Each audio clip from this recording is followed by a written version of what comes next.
الله أكبر الله أكبر الله أكبر الله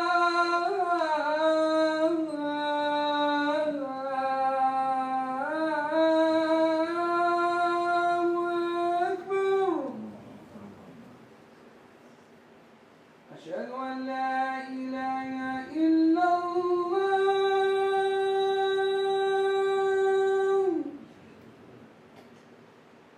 أشهد أن لا إله إلا الله.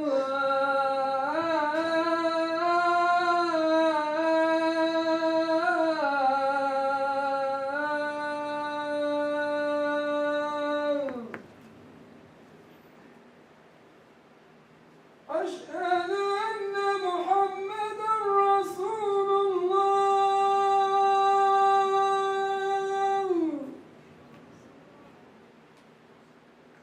أشهد أن محمدا رسول الله.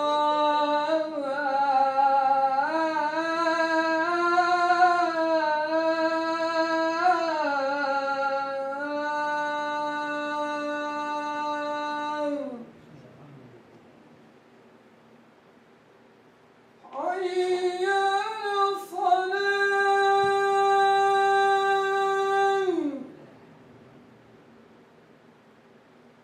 حي على الصلاة.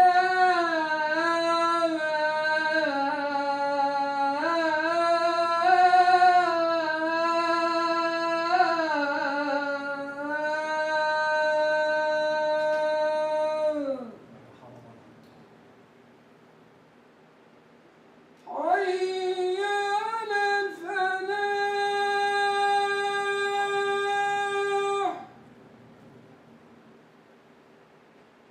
حي على الفلاح.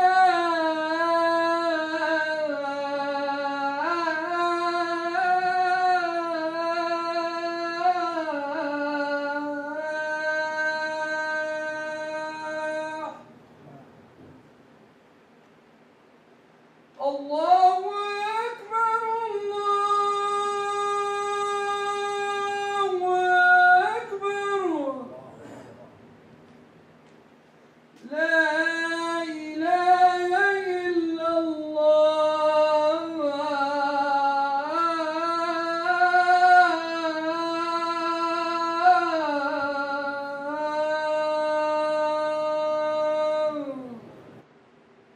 الحمد لله إن الحمد لله نحمده ونستعينه ونستغفره ونتوب إليه ونعوذ بالله من شرور أنفسنا ومن سيئات أعمالنا من يهد الله فهو المهتد ومن يضلل فلن تجد له وليا مرشدا وأشهد أن لا إله إلا الله وحده لا شريك له وأشهد أن محمدا عبده ورسوله أرسله بالهدى ودين الحق ليظهره على الدين كله ولو كره المشركون.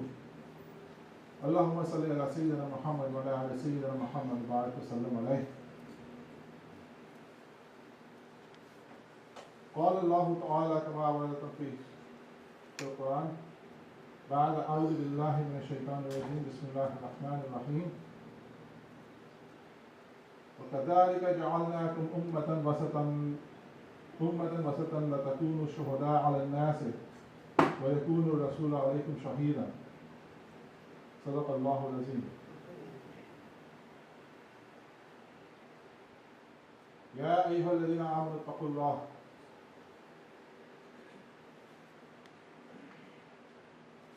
حق تقاته ولا تموتن إلا وأنتم مسلمون. رب اشرح لي صدري ويسر لي أمري واحلل عقدة من لساني يفقهوا قولي. اللهم علينا حقا حقا وارزقنا اتباعه وعلينا باطلا باطلا وارزقنا اجتنابه. اللهم صل على سيدنا محمد وعلى آل سيدنا محمد وبارك وسلم عليه. Praise be to Allah. Indeed, He is worthy of all praise. He is the one worthy of praise. He is the one worthy of the praise. It is He to whom we turn to seek refuge from the evil consequences of our actions. It is He to whom we turn for solace. It is He to whom we turn for forgiveness. It is He to whom we turn for everything. Indeed, it is He who sent His beloved slave and messenger Muhammad sallallahu alaihi wasallam with this deen, and it is He who will make this deen prevail over all other systems of life. We bear witness that there is no one worthy of worship. There is no deity except Allah subhanahu wa ta'ala. And we bear witness that Muhammad sallallahu alaihi wasallam is His beloved slave and messenger, the final one. And we ask Allah subhanahu wa ta'ala to send down His peace and His blessings upon His beloved slave and messenger Muhammad sallallahu alaihi wasallam, his companions, his family. Amen. My dear brothers and sisters, we are now in the second ashra of this blessed month, this blessing from Allah subhanahu wa ta'ala. And it bears, this is the ashra of forgiveness.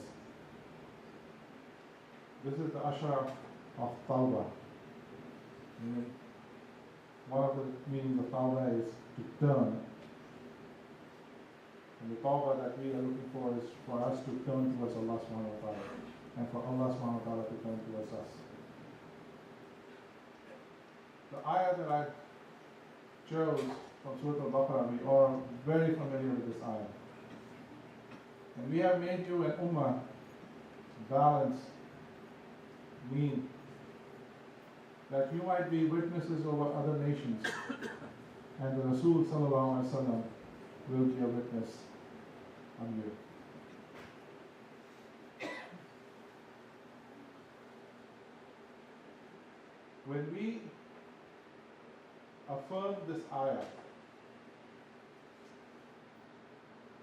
the fundamental thing that we have to be aware of, and that has to color our thinking, our orientation, our points of reference, is that we are Muslims for Allah. Nahnu lahu muslimun. And for His pleasure, and that we strive to be in complete submission to what Allah's commandments are for us, and what His Prophet sallallahu alaihi wasallam's sunnah as an example for us. When we say we are Muslims, we do not mean that we are a tribe amongst other religions. We say we are Muslims, by that we mean that we are or are striving to be in submission to Allah subhanahu wa ta'ala. It's a state of being. It is a description. It is not an identity politics.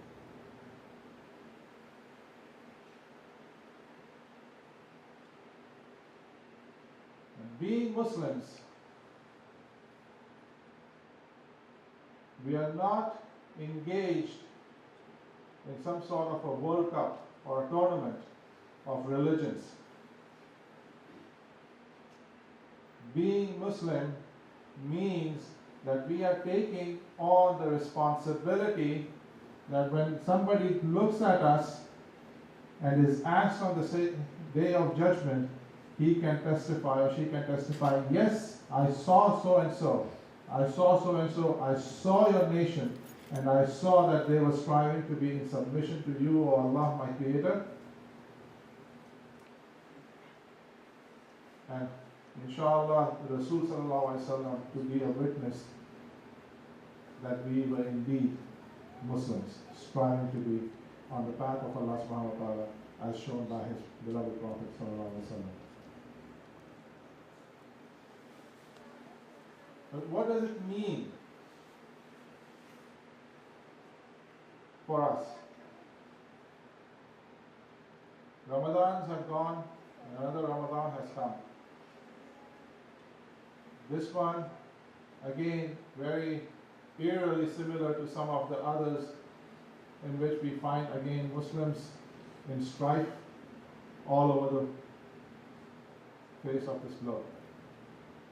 Be it in Central Africa, be it in Burma, Afghanistan, or Pakistan, or the ever all too familiar Palestine.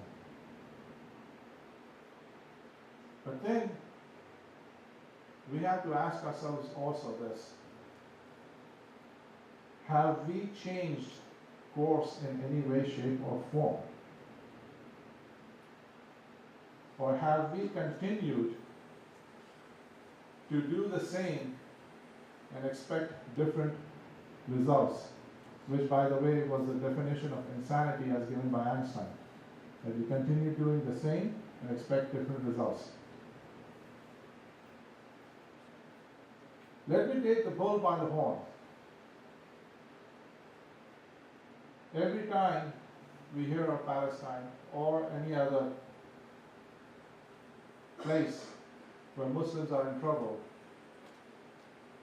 we shout at the top of our voices, Allahumma ansurna al-Islam, Allahumma ansurna al-Muslimin. And we say Ameen.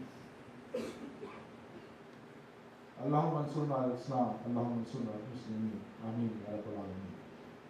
But what do we mean by this dua? Oh Allah, help Islam. Allah has promised His aid to His deen. He is not going to let this deen go. Surah Al-Saf, Ba'da a'udhu billahi minash shaitanir rajim, Bismillahir Rahmanir Rahim. Yuriduna liyutfi'u nur Allah bi afwahihim. Wallahu mutimmu nurihi walau karihal kafirun. And they attempt to extinguish the light of Allah subhanahu wa ta'ala with their feeble breaths. And Allah is no, and even though the kafirun may hate it.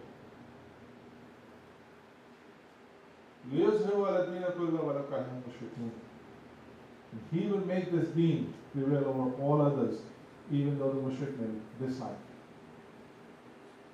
So what exactly are we saying when we say, Allahumma ansurna al-Islam, Allahumma ansurna al-Muslimin? What do we mean by that? Have we asked ourselves that? Are we basically meaning by that dua, Oh Allah, grant us power. Oh Allah, grant us the position of preeminence over others. If that is so, and indeed, if you realize, if we examine ourselves, what is our heart saying when we are saying this dua? We are unidimensional. Power, worldly power, so that we are above all others. We are in a preeminent position, a position of strength, position of power, militarily, economically, or whatever. Worldly power. And then, let's say, that is the dimension of our dua. And there's nothing wrong with that dimension. The next question that merits our consideration is, are we ready for such a responsibility?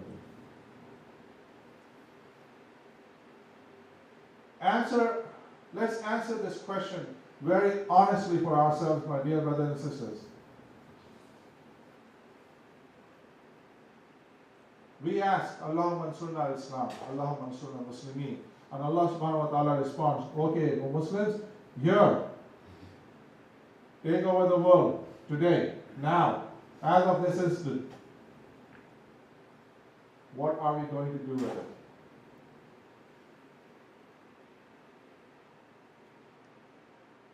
Tough question, isn't it? What are we going to do with it? What are we going to do with that power? Can we honestly say that we have imbibed in ourselves the seerah of the Prophet ﷺ, when he was given Fath Makkah, he said, "Go, you are all in peace today." Can we honestly say that we are capable of that? Can we honestly say that we are of that character? Okay, let's leave aside the Prophet ﷺ. Can we say that we are of the caliber of Sayyidina Umar radiallahu ta'ala anhu?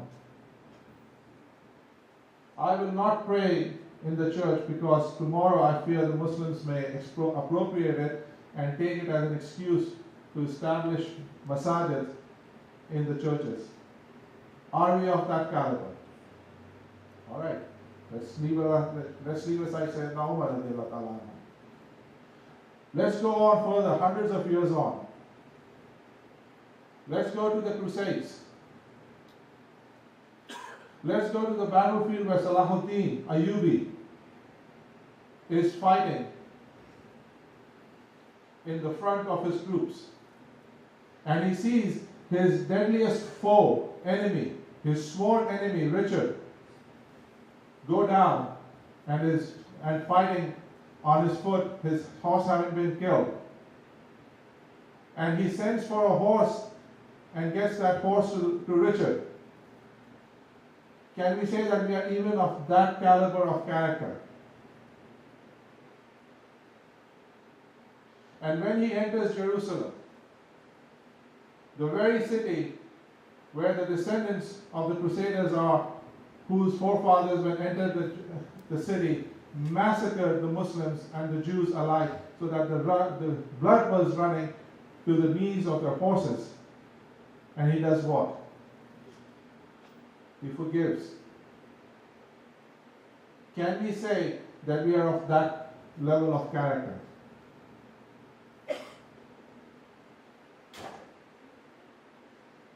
Hard questions. Let me ask you another question. Today, who is more responsible for the plight of Muslims around the world? Is it the Jews or the Christians, or is it the Muslim leaders who stand in prayer with us on Eid or Jummah? Is it the Yahud or the Nasara or the Khadim al-Haramain Sharifain?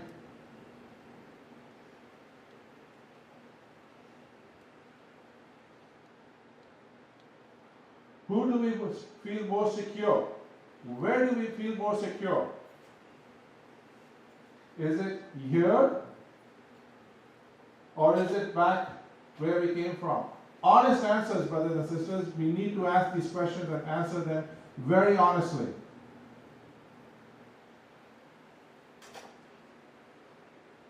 If today Bayt al-Muqaddas is in the hands of the non-Muslims,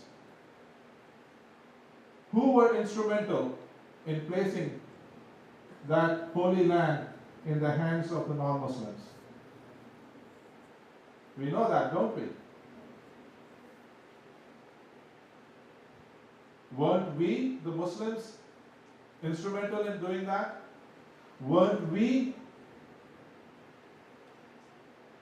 when asked to make a choice between standing by a Muslim ruler and siding with a non-Muslim crusading power, we chose the latter in order so that we could establish our own mamlaka, our own kingdoms?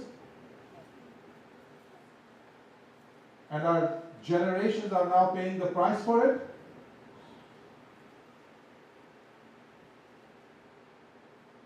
Tough questions, my dear brothers and sisters. Tough questions.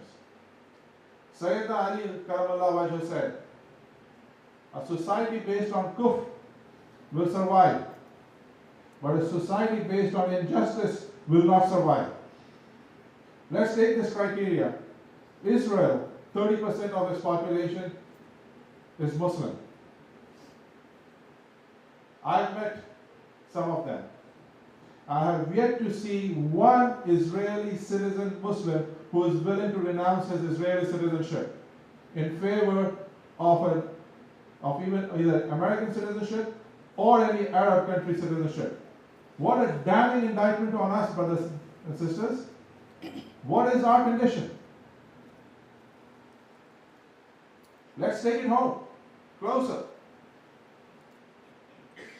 Let's bring it home closer. It hurts. But you know what?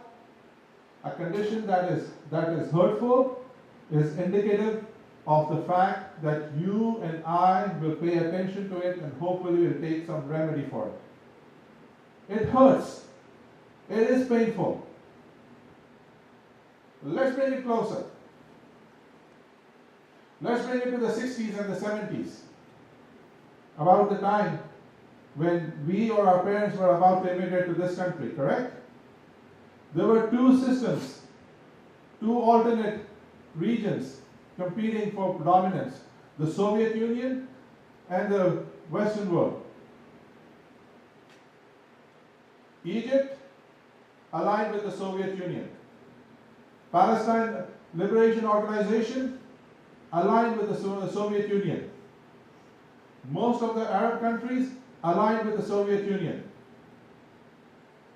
Yet, where did we choose to come to? How many of us chose to immigrate to the Soviet Union, to Russia? How many of us chose to come over here? Let's bring it even closer. Ask ourselves this question.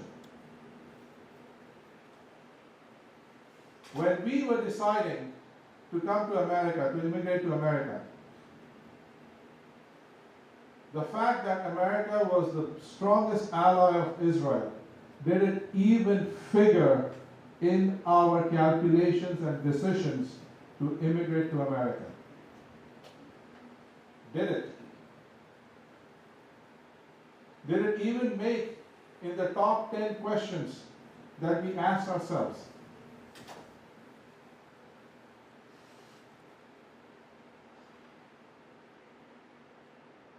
So now, when we come here, we reap our benefits, which, incidentally,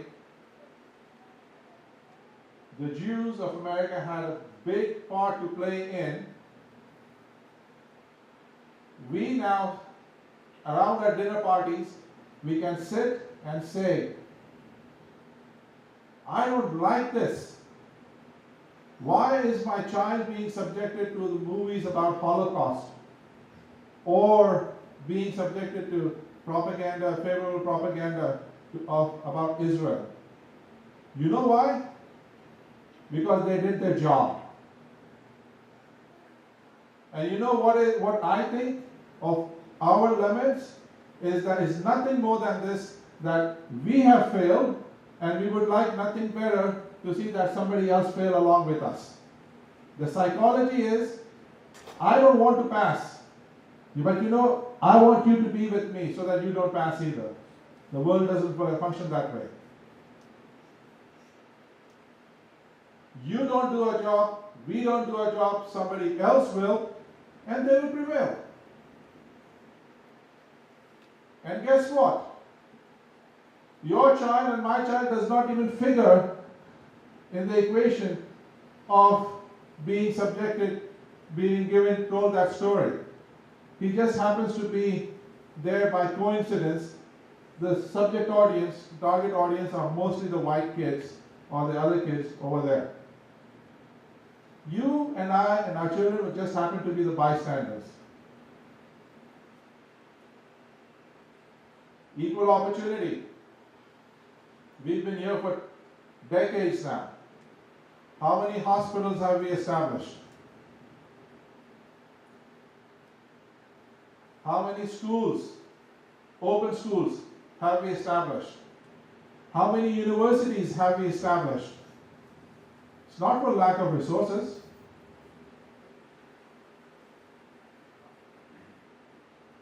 The Muslims' GDP in this country is more than a lot of Muslim countries put together. What have we done with it?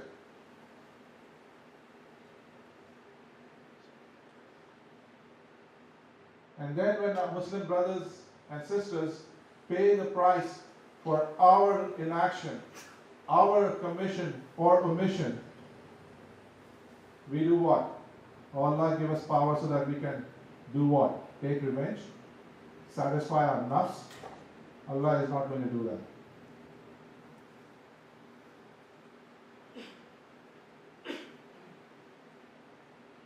He has made it very clear. Let's go back and see Surah Al-Saf. بعد أعوذ بالله من الشيطان الرجيم بسم الله الرحمن الرحيم يا أيها الذين آمنوا هل أدلكم على تجارة تنجيكم من عذاب أليم. O you who are of people of faith, of Iman, hurry towards this bargain that is going to do you what?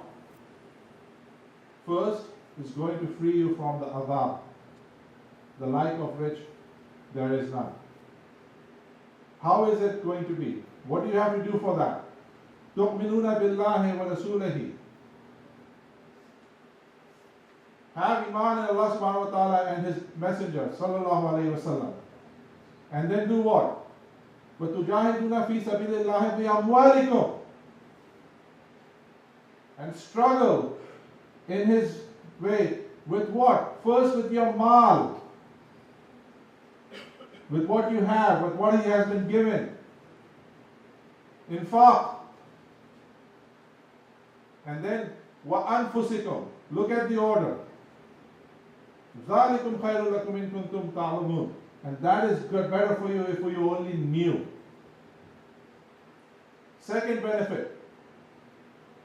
يَغْفِرْ لَكُمْ ذُنُوبَكُمْ وَيُدْخِلْكُمْ جَنَّاتٍ تَجْرِي مِن تَحْتِهَا الْأَنْهَارُ وَمَسَاكِنَ طَيِّبَةً فِي جَنَّاتٍ عَدْنٍ ذَلِكَ فَوْزُ الْعَظِيمُ. He is going to forgive you your sins of either commission or omission. And He is going to enter you in the gardens below which are flowing rivers and in which are pure dwellings. And that is a great blessing.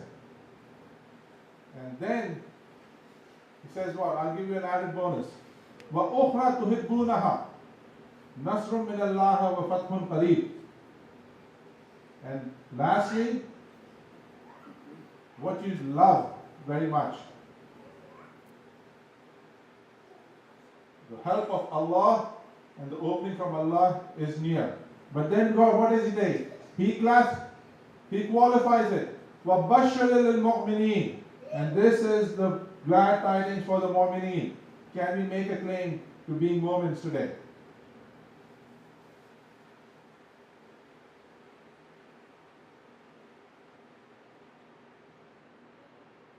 If you want to take it even further, let's take it even further. 9/11 happens. The history of America is that people have been set up on fire, have been hanged. 9/11 happens. Muslims really do not face much of a tough time. Yes, tougher time than what we were used to, but really not if you look at it in the context of American history. Bring it home even further. We are sitting in this masjid. Where is this masjid if not located right across the airport? What more of an opportunities do you want from Allah subhanahu wa ta'ala than this? What more of an ease do we want than this?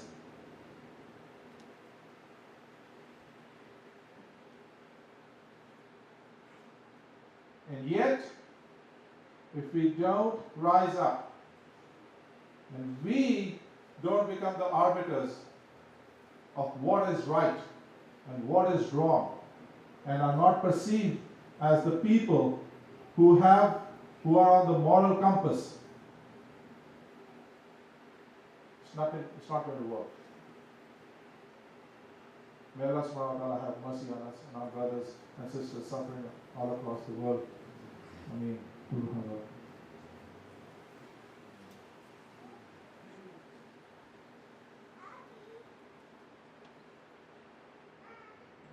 Alhamdulillah. الحمد لله نحمده ونستعينه ونستغفره ونتوب إليه ونعوذ بالله من شرور أنفسنا ومن سيئات أعمالنا من يهد الله فهو المهتد ومن يضلل فلن تجد له وليا مرشدا إن الله وملائكته يصلون على النبي يا أيها الذين آمنوا صلوا عليه وسلموا تسليما اللهم صل على محمد وعلى آل محمد كما صليت على إبراهيم وعلى آل إبراهيم إنك حميد مجيد اللهم بارك على محمد وعلى آل محمد كما باركت على إبراهيم وعلى آل إبراهيم إنك حميد مجيد. My dear brothers and sisters, this is the month of the Quran. This is the month where we have to reconnect with Allah subhanahu wa ta'ala, reconnect with the Prophet sallallahu alaihi wasallam, rediscover his seerah and have that seerah as our guide on this path of life. The Prophet ﷺ, when he laid claim to, in the eyes of the people, laying claim, but when he was given the task of proclaiming to the people that he is the Rasulullah ﷺ, and when he made that proclamation, what did he provide as proof for his truthfulness, his character? I have lived amongst you. You know who I am. This is what I say. Believe me, believe in me, faith in me. Return towards Allah subhanahu wa ta'ala. Follow me. Anbiya, before the Prophet sallallahu alaihi wasallam, when they would ask, what would they start with? Ya qawmi, O my people. We have been living here for decades now. And a slight digression. Our Palestinian brothers and sisters have been living in the camps in Muslim countries for generations now. Lebanon, Jordan. Does a Lebanese Muslim look at them and say, Ya Qawmi or Ya Akhi? Does a Jordanian Muslim look at them and say, Ya Qawmi or Ya Akhi? What are we talking about, brothers and sisters?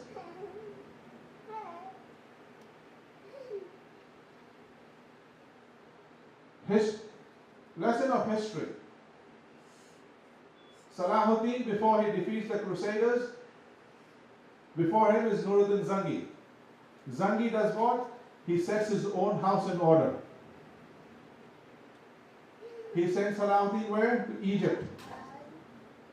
To get Egypt. Secures Egypt and then comes to meet the Crusaders. Lesson? Set our own house in order first.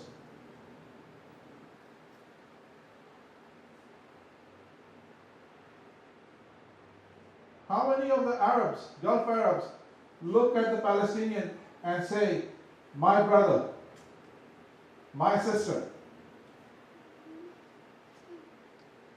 Tough questions. Let's answer them honestly. How many of them would look at a poor Pakistani or a poor Indian and say, my brother, my sister?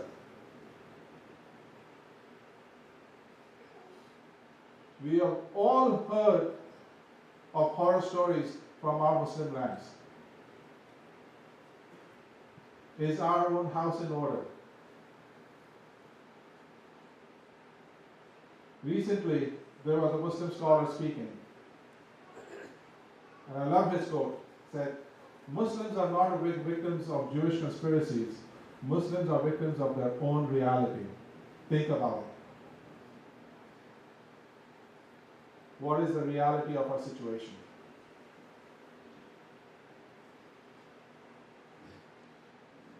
Make matters worse. We are preventing our children, who could be instruments of change over here, from the ability to address the people around them as Ya Qawmi. Muslims are 3% of population in America. You want people to vote to be along your opinions. You either make sure that there are at least 51% Muslims, and you're welcome to try it, or you can work on ourselves and ensure that when the 97% look at us, they feel confident that we can go to these people and they will be fair, they will be just, and they have a character that is high enough to bear witness against their own selves.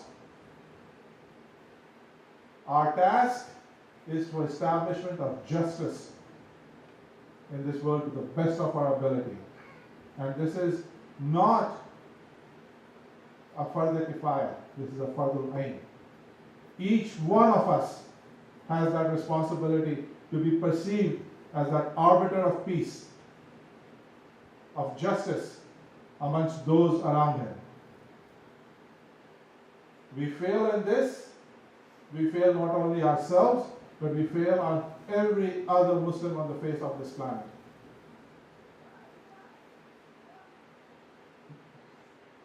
This country, whether we are conscious of it or not, was founded on principles that were taken from Islam. I'll read this tract written in the honor of Prophet ﷺ. Utter the song, O my soul, the flight and return of Muhammad ﷺ, prophet and priest, who scattered abroad evil and blessings. That means he demolished the evil and he scattered, brought forth blessings. Huge wasteful empires founded and hallowed on slow persecution, soul withering, but crushed the blasphemous rites of the pagan and idolatrous Christians for wailing the gospel of Jesus. They, the best corrupting, had made it worse than the vilest. Wherefore, heaven decreed the enthusiast warrior of Mecca, choosing good from iniquity rather than evil from goodness. You know who wrote these words and when these words were written? These words were written in 1799 by a Christian philosopher by the name of Samuel Coleridge.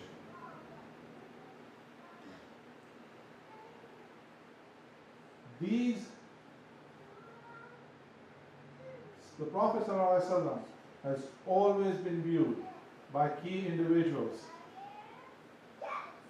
throughout the history in his true perception, and they have taken from him. Look closely and you will find his traces coming forth in this country as well. We have been placed to reclaim that. The ground has been sown. We have to fertilize it, water it, to bring the plant forth. Can we not do it? We fail not only ourselves, our generations, we fail the entire ummah of Muslims across the globe. Islam is not a closed shop. Neither is it a religion of the chosen people. Allah subhanahu wa ta'ala will give nusra to his deen. Allah subhanahu wa ta'ala will give nusra to the Muslim, meaning the person who is in submission to him. He has made that promise. وَلَا تَهِنُوا وَلَا تَحْزَنُوا أَنْتُمُ الْأَعْلَوْنَ إِن كُنتُم مُؤْمِنِينَ. You will not grieve. You will not have fear. You will always be above, only if you are mu'min. May Allah subhanahu wa ta'ala make us of those. May Allah subhanahu wa ta'ala make us agents of change. Make our progeny agents of change. May Allah subhanahu wa ta'ala make us agents of peace, of justice, for not only for ourselves, but for those around us and for those at large in the world. May Allah subhanahu wa ta'ala have mercy on our brothers and sisters suffering in Palestine, in Syria, in Egypt, in Afghanistan, in Pakistan, in India, in Burma, in Central Africa, all everywhere that the Muslims or the humanity that may be suffering oppression. May Allah subhanahu wa ta'ala ease their oppression. And may Allah subhanahu wa ta'ala make us agents of easing their oppression. أقول قولي هذا وأستغفر الله.